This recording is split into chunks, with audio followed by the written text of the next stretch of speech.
Duncan Steele is a physicist and the co-founder of the independent group which looked into possible scenarios after MH370's disappearance, and he joins us now from New Zealand. Duncan, thank you so much for your time tonight. Thank you, Beverly. Just how important a lead is this discovery of this debris?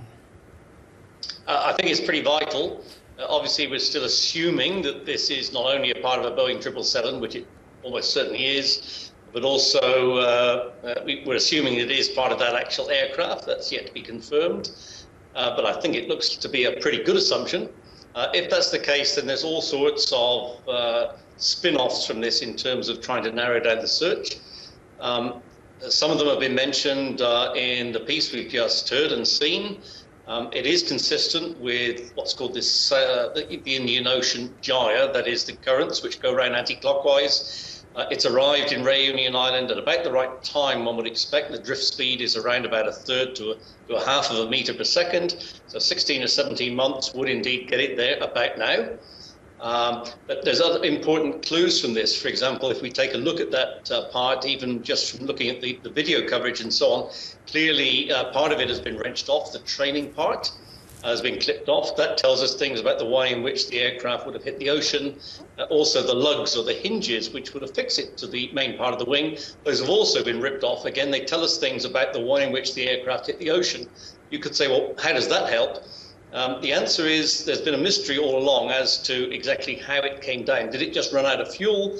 Was it flying as a zombie aircraft, or was somebody still conscious and in command? My own personal preference, bias if you like, it's not scientifically based, but adding up all the evidence suggests to me this was an accident. It was flying as a zombie aircraft, in which case when it ran out of fuel, it would have kind of come down very, very quickly. It wouldn't have glided in to make a pancake landing, if you like. It would have come down, not exactly nose straight down, but certainly in a spiral dive, which we've simulated in pretty good industry standard simulators. And under that circumstance, it hits the ocean really very, very hard. So, the evidence... And Duncan, so to that point, though, that looks like quite a big chunk to my eye. So if it came down quickly, would a big chunk like that survive? Yes, indeed. This isn't the same as flying into a mountain, as we saw in that terrible tragedy of the Germanwings aircraft a few months ago. That was just smashed to smithereens.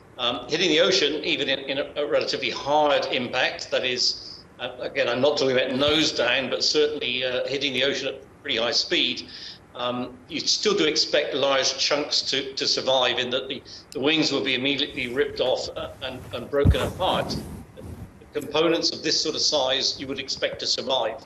The point here is that it survived, but it isn't intact.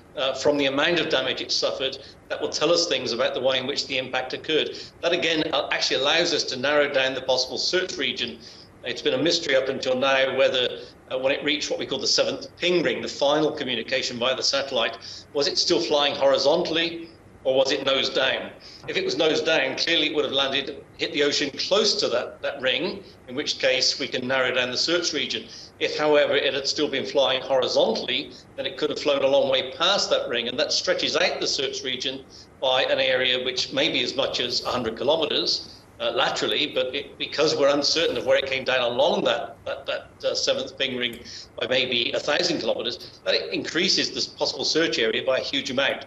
So in fact, the amount of damage caused to this component, assuming it is from that aircraft, which seems like a pretty good bet at the current time, does in fact enable us to narrow down the possible place where we should be looking.